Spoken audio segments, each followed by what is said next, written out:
So I just want to let you know beforehand that there are a few times my mic messes up and kind of makes me sound like a robot, so I do apologize for that. But feel free to let us know if we missed anything you want us to talk about, and if you want to see another video about anything, feel free to give a suggestion. Okay guys, today I'm here with my good friend Rule2, and we're going to talk about our track Wraith, which is the first track we worked on together. Hello. So Rule2 had the initial idea for everything. He had the melody in mind, and this is some of the stuff that he initially sent me.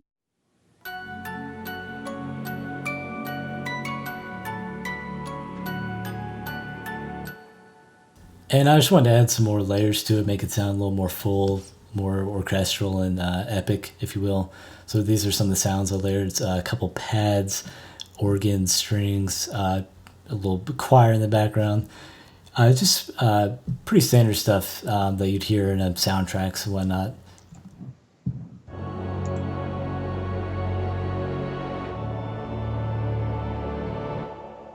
And in addition to that, there are some more elements to complement the main melody. This is a music box I have going on that definitely complements the music box that Rule2 initially had. And then a glockenspiel, and then a sculpture patch I made a while ago that I've used for various stuff, different projects, but kind of sounds like a cross between like a bell and a guitar. Just sounds like this.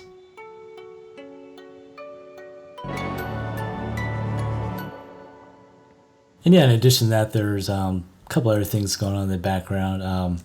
Got some dull brush sustain sounds, which is actually what it sounds like. Dul's being played with brushes in a sustained manner. Sounds like that. And there's some automation on this as well that gives it some movement, kind of gives a little build up and down between the tracks. You see there's some more of that going on. And again, really just using primarily orchestral stuff in this section. Well, I probably should start with this as it comes before. The track kind of starts off with this kind of a little ambient, a little intro, then it goes right into the sort of trap part.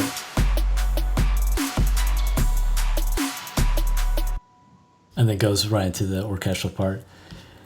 And then after that, of course, you got the build up and the drop, which is probably mainly what we're going to talk about. And here I have the initial idea that Rule2 sent me for the drop. Which which sounds pretty good. It sounds pretty good. I saw it. Definitely had a lot of potential, and yeah, it just sounds like this.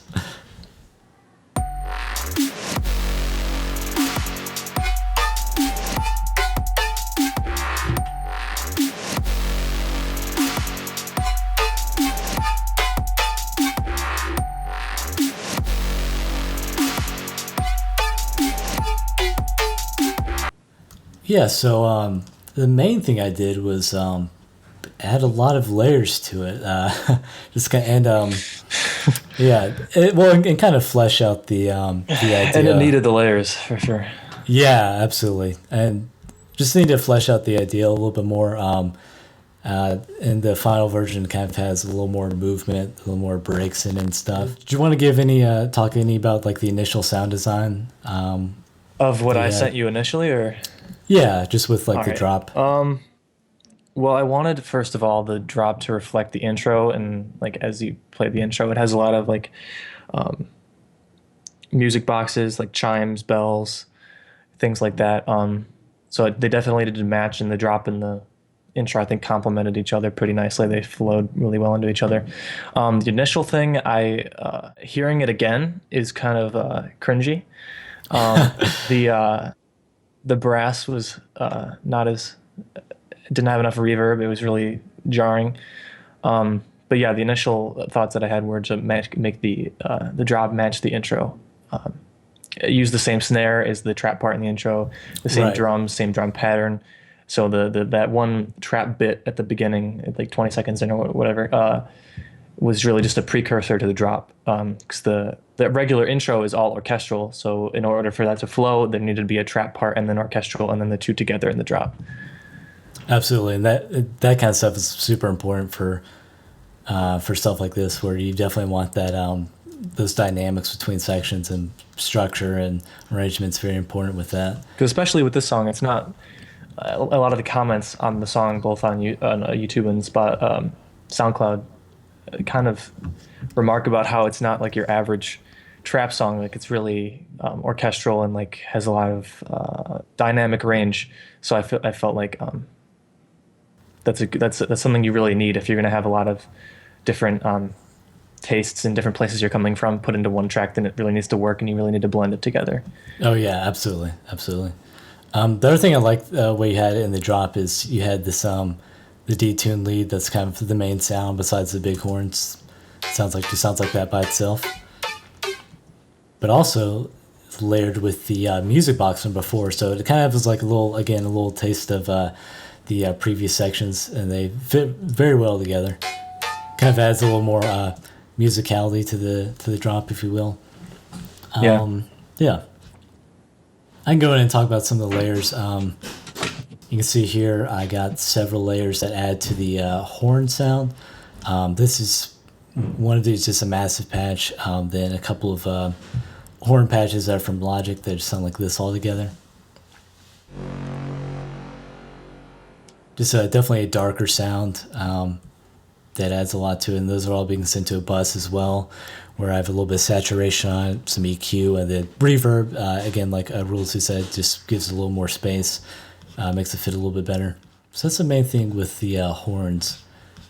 And I did add a couple layers to the snare, I think just to make it sound a little more trappy, if you will. Just sounds like this. And I have a little reverse hidden into the snare, to add just a little tiny bit of change to it. That's an important part of making snares, by the way. The reverse that leads into it. If you really want to draw attention to your snare, you should put a reverse clap or a reverse, maybe like a Foley thing, because it gets people's attention and it lets them know in just a second before the snare hits that it's leading into something, so it draws their attention to the snare. If you have something you really want to like show off in terms of snares.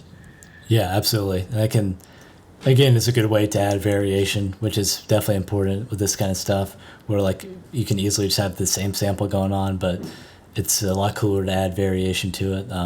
Make it sound more organic. Yeah.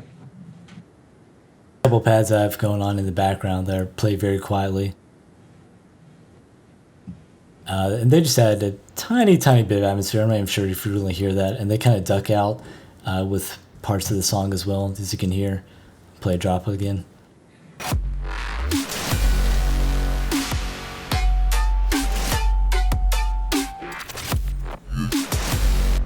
When those little breaks come in, the pad drops out, so they really have space. That is the purpose of a break, for where everything drops out and you focus on just a little pause before the next part. And that's definitely what he just played with the little ambience in the background is like, even if you don't, especially when you're working with drops or even like not so much ambient parts, but like bigger parts in your song, louder parts, the more layers you have that are well organized, the better, because you may not be able to hear all the layers, but they definitely contribute, and without them there's a noticeable difference, but you're not sure what it is.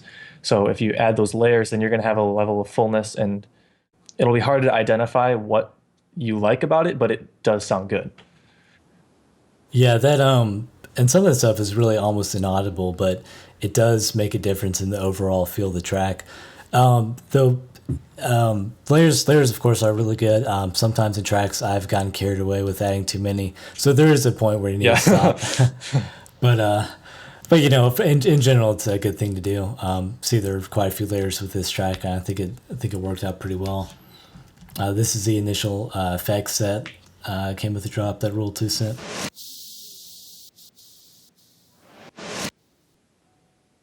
So, it sounds pretty good. But as saying this again, that the whole drop did sound like it needed more layers. It had a lot of little glitchy stuff. A lot of it's from glitch machines. If you guys haven't heard of them, go check them out. Glitch Machines are awesome. I'm not sponsored by Glitch Machines, but they have some pretty cool stuff like that. Just little bits and pieces of glitchy sounds as well. I got a bunch of little risers and hits going on. Which had a lot to the drop, especially on these big hits where I got several downshifters and risers, if you will. That stuff like that really adds a lot. Really makes the hit sound a lot bigger, a lot more. In this sense, what we're going for a track, is very huge, very orchestral. So it worked very well. Just little stuff like that. Yeah. And yeah, I got all these effects are super interesting. Sorry. Oh no, you're good.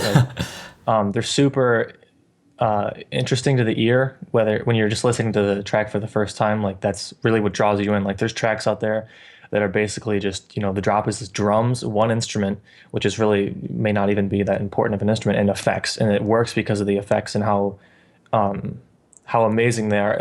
Okay, that's a really bad adjective. How they accent everything and they give it a lot of movement where there is like it's just space. Like there's nothing being played, but that space is really key, especially with your effects. So effects are really important. Yeah, and it's kind of a cliche to use white noise in a lot of tracks, but if you use that, but you also add like other more interesting stuff, I think it works very well. It makes some sound a lot less generic if you're just using white noise. I mean, sometimes that works for some tracks, but for something like this, where it's kind of being different, being more orchestral, it kind of makes sense to have some different stuff in there.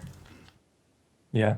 And instead of white noise, I mean, you could use white noise just to take up space, but I used to think that the upper high end of your mix, stuff that's really not like, it doesn't give any definition to like the musicality, but like it's just like maybe from like 5,000, 10,000 hertz up. I used to think that stuff was all taken up by either your snare and like some of your synths, or just like things that, are just part of like the actual song. But now I'm coming to realize that area needs to be taken up by hats and less of your synths. Yeah, definitely. Your hats need to be like very varied, especially in the mid. I used to think that they were there just to keep rhythm and to give a sense of like organized structure to your rhythm and stuff like that. But it's really just it is also for rhythm, but it's really there to more take up the high end of your mix, and to give it a level of like texture. Yeah, absolutely. I think that's really important. I've kind of been doing that lately. It's having some, very high rides or hi-hats in the background. Too much of that can like be kind of annoying, that harsh sounding sound. But if you do it just right, well, of course, yeah, if you compress it correctly. Oh yeah, if you over compress it, it's not going to sound so great. I'm never guilty of that. But yeah, that adds like a kind of like shimmer, if you will, to the track. Makes it sound very clean. But yeah, that's kind of what's going on in the background.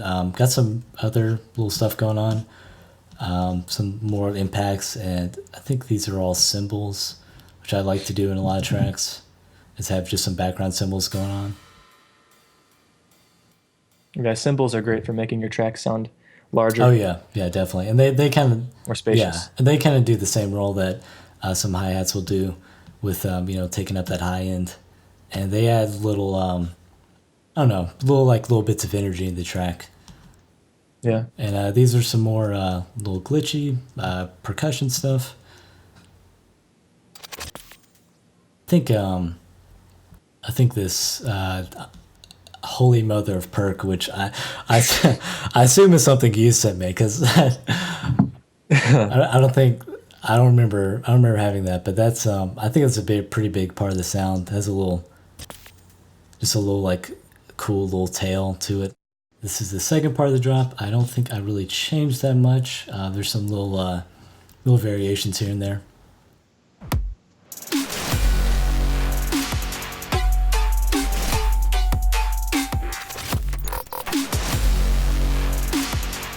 Have that little snare going on. Just a little. That's another thing I kind of like to do with a lot of drops.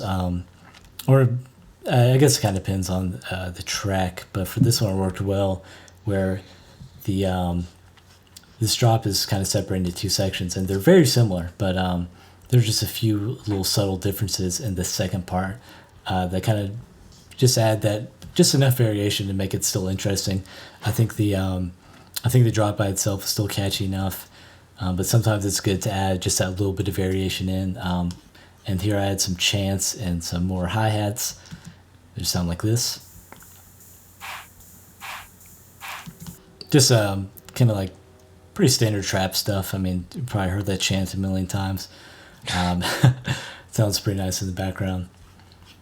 And then it just goes back into more orchestral section as a bridge, which definitely made sense for the track.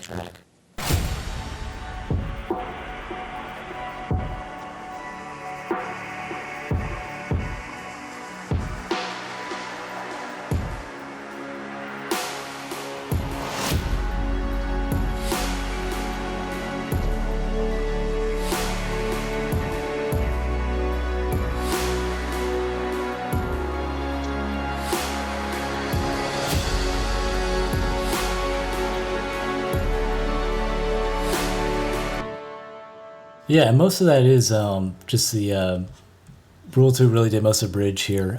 It's all in this one audio file, unlike some of the other stuff that's stemmed out. And that's what it sounds like.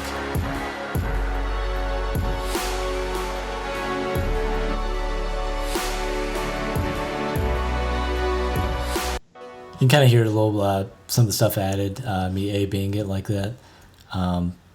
French horns and trombones.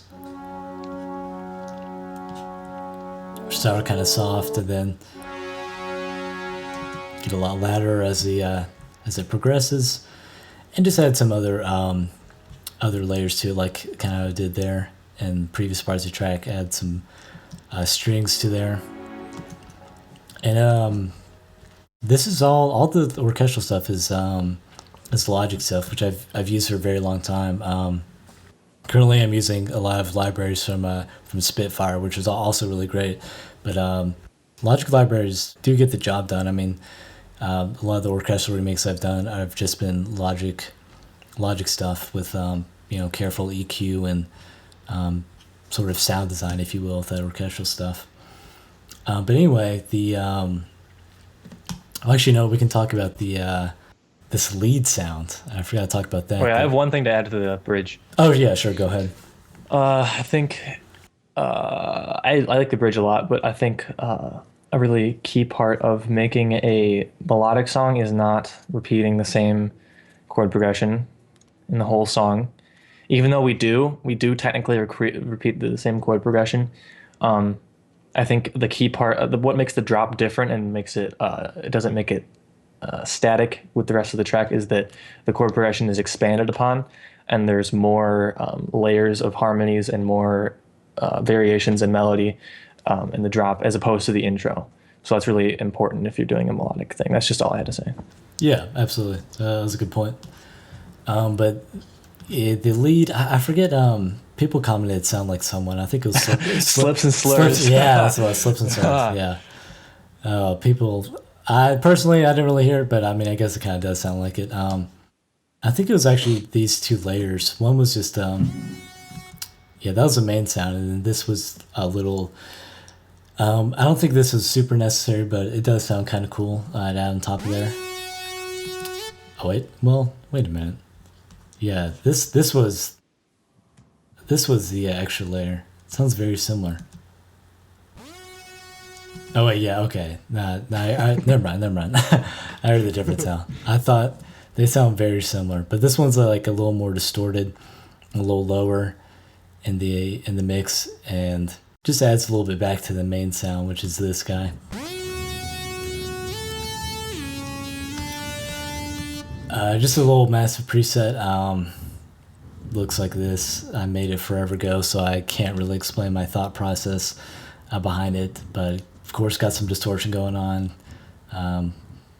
standard massive stuff. But yeah, not a whole lot going on with that. Just add some variation to the track because it's very orchestral heavy, but then this kind of trap EDM type synth comes in. And the second drop is almost identical again to the to the first drop. Well, not main difference, but one difference is I had some ride cymbals in, which sound like this by themselves.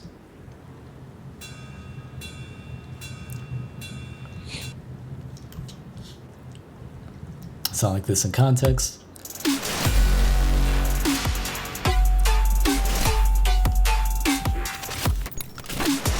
And that's another little variation, like instead of having, I don't know, a little fill there for the break, there's just kind of this glitchiness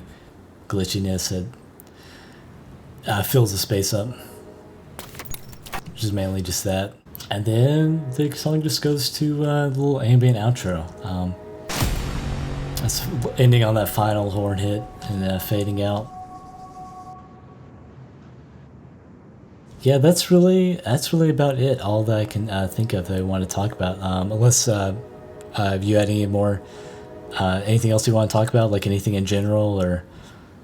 That train is really going ham in the background. Oh yeah. No, I was going to comment on the repetition of the drop in the first and second, like they're basically the same, except for a little variation. It's in the words of our Lord and Savior Varian. Shouts I'm not. This isn't the exact quote, but basically, like if you have a good first drop, then why change it in the second drop? Oh yeah, I think he said that on one of his breakdown videos, actually. Yeah, he did. Yeah, exactly. I think it was Lilith, but it doesn't matter. But if you don't have to, like, a lot of EDM artists, and like it's like a not a really demand, but like a almost a necessity for you to change the second drop and make it like better or like a different genre sometimes. I've never applied to that. Like what? Like if usually the first drop that I make, which is a lot of the times the first thing I work on in a song, is like that's the whole idea of the song. So if I was to change that, and like unless it was like if the second drop was made extremely amazing and it was just a wonderful expansion on that idea, like I don't see a reason to change it. Like I think that's, I don't know if we did this because of laziness or like for that reason, but you know. The principle still stands. I like to think it wasn't for laziness, but you never know. Yeah. I mostly agree with you. Though I'm trying to think of the tracks I've done, because I've definitely done both where I've been like, oh, I'm going to switch it up the second half. Yeah. And you've done that really well, especially in Bodied. Like. Oh yeah, thank you. Yeah. That's an example of it being done really well. I think so, yeah, because it doesn't change too much. It's still definitely the same track. It's not like a complete departure. So I think that's part of the reason why it works well. And also I wanted to mention, in case you guys don't know, Rule 2 and I are working on an EP. It's coming out sometime soon. So watch out for that. But one of the tracks on there, Warlord, Rule 2 did the main first drop, and then I kind of wanted to switch it up, do a trap drop for the second drop. And that's a change I made recently too. I kind of felt like that first drop needed to come back, because it really I feel like it not that it didn't like need the switch up. I think the switch was fine, but this way the sort of the trap part feels like it's leading back into the like the main part of the song, which is the first initial drop. That's always something you want to do, even if you do change the second drop, because you always want to bring it back to the original idea, to keep it refreshed in the listener's mind. Yeah, and plus the first drop is really good. Yeah, yeah. Also that. Yeah. Also, I was like, we're gonna have to. People want to hear this again, so I'm gonna put it back at the. It needs to come back. Yeah. So I guess EP. What is it? 4 or 5 songs? Something like that. It is 4 songs, unless. 4. Okay. I mean, who knows? I might might come up with some real quick, and we will finish it like we did Graves. But yeah, that's been, how long have we been working on that? We've been working on EP for a long time, months and months. So it's been in the works for a while. It's really cool. I think we got a lot of good tracks on there. Whenever, soon. Yeah, it's almost done, and then it's gonna be awesome. It will be amazing. Banger alert. All right. I guess. So is that all? I think so. Thanks for coming on. We should probably do this with more songs. I definitely release EP. We should talk about that. We could talk about Temple in the future. It's in our track we did. Yeah. Temple's good. Though that track, I really do think has too many layers. Well, I don't know. There's a lot. The Logic project is very big, and sometimes I question myself with that. But it's actually very well organized. Everything's labeled and named, unlike Wraith here. But yeah, that's many layers is fine as long as they're well organized. They're in the mix. They fit in their spots. That's fine. True. And then in Temple they are very well organized. It's color coded. We might have to make a video about it just to show people the color coding because it's pretty good. I'm pretty proud of it. Okay, so that's all. All right, I think so. That's gonna be it. Yeah, we'll see you guys in the future.